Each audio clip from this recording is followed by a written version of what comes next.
Why did so many working class voters in swing states go from voting for Obama to voting for Trump? We found a statistically solid connection between mass layoffs and the decline of the Democratic vote, especially in the blue wall states of Michigan, Pennsylvania, and Wisconsin, and especially in the rural white areas of those states. In those areas, up to 1/3 of the working people had experienced a mass layoff. That's Les Leopold.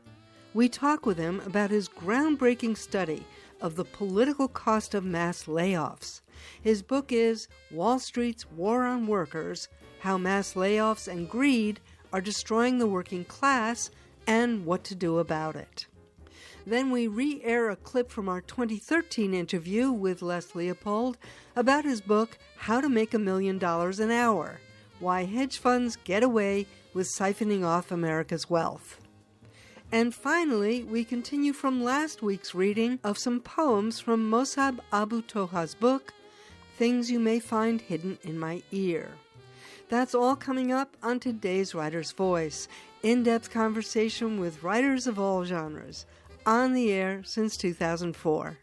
Thanks for joining us this hour on this station and at writersvoice.net. I'm Francesca Rhiannon. Les Leopold, welcome back to Writer's Voice. It's been a while. Thanks so much for having me. Great to be back.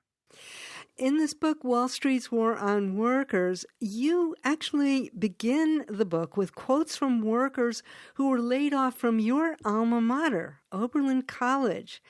Why did you begin the book there? These workers were the ones who inspired me to write this book. They were laid off. These were food service workers and janitorial workers who were unionized. They were laid off by this supposedly progressive college in the middle of the pandemic. And a bunch of us alumni who were working in the labor movement or around the labor movement got together and did what we could to try to stop it. We were not successful, although we did raise money for the laid off workers to supplement the little severance that they got. But mostly, their stories were about loss, hardship.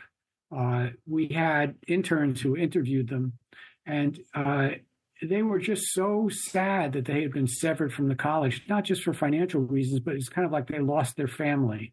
They cared so much about being there, working with the students and so on.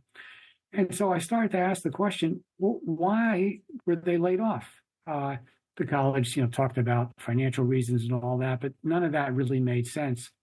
And when we stepped back and we looked at things, we kind of had an aha moment, which was that mass layoffs have been a vital part of the economy, the changes in the economy since the 1980s, even before, but especially they accelerated in the 1980s as Wall Street got deregulated, first by the Reagan administration, then by the Clinton administration. And since then, both parties have been competing to see who could please Wall Street the most. And that mindset of being able to turn workers into disposable items obviously had been picked up by Oberlin's administration. And they thought about it the same way. We want to save a few dollars, or we don't want union interference or whatever. Let's just get rid of these workers, as if the pain and hardship was something that they didn't have to worry about. It turns out, when we started to research it, some very good work has been done on how severe the trauma of a mass layoff is. It's ranked as number 7 of all the bad things that can happen to you, slightly worse than impaired hearing and vision. The Department of Labor says mass layoffs are really, really bad for people. And yet we do it in good times and in bad. Look, mass layoffs have always been with us, but normally they were associated with a recession.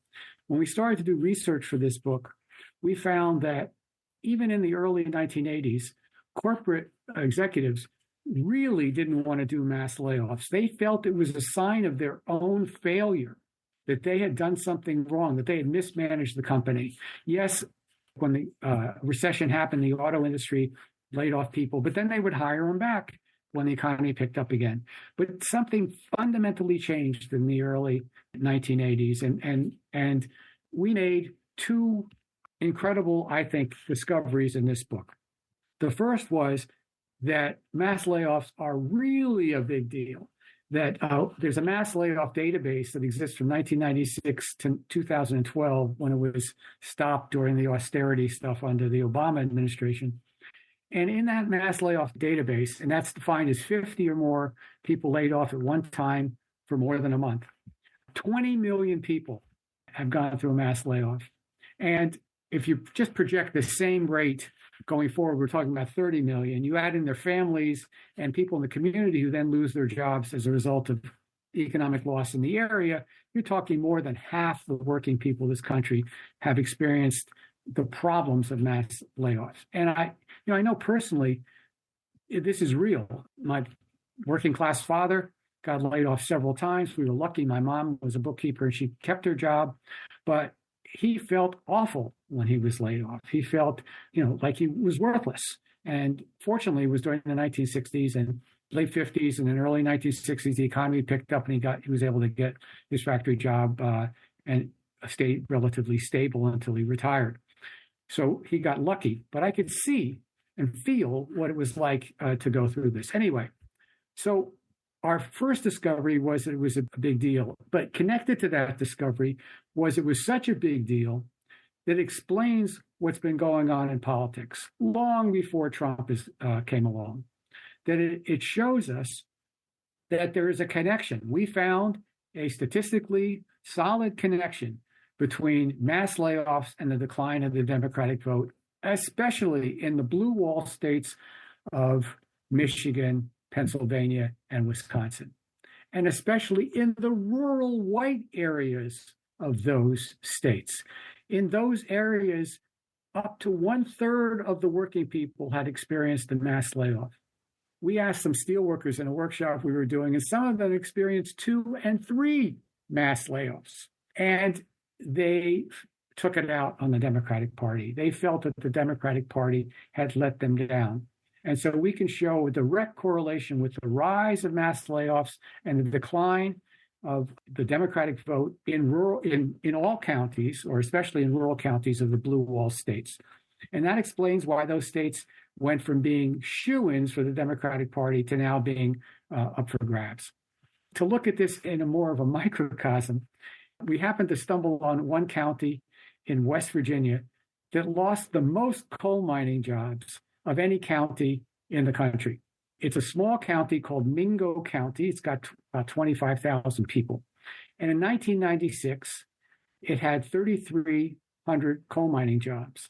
It gave Bill Clinton 69.7%, not just that county, but the whole state gave Bill Clinton 69.7% of its vote. So that, a landslide for the Democrats. Well, between 1996 and 2020, Mingo County lost 3,000 of the 3,300 coal jobs. And on top of that, what happened was basically nothing was done under the Clinton administration, under the Bush administration, under the Obama administration. You're talking 24 years, 16 of which were Democratic years where there was a promise of we're going to help people out who've been left behind. We're going to do positive things for working people. Well, what actually happened in that county was capitalism came in and did its thing. And its thing was it turned Mingo County into the opioid pill mill of the entire Appalachian region. 2 drugstores started competing to see who could put out the most prescriptions. They both connected with doctors who wrote out, basically signed prescriptions, thousands of them. They were putting out a prescription per minute, one opioid prescription per minute. One of the drugstores ranked 22nd in the entire country. Now you're talking, New York, Chicago, Los Angeles, Houston, Miami. No, this little drugstore in Mingo County was number 22 in the entire country. And the coal industry was decimated, and this is what was left behind. So nothing was done, and they took it out on the Democratic Party. So Clinton got 69.7%.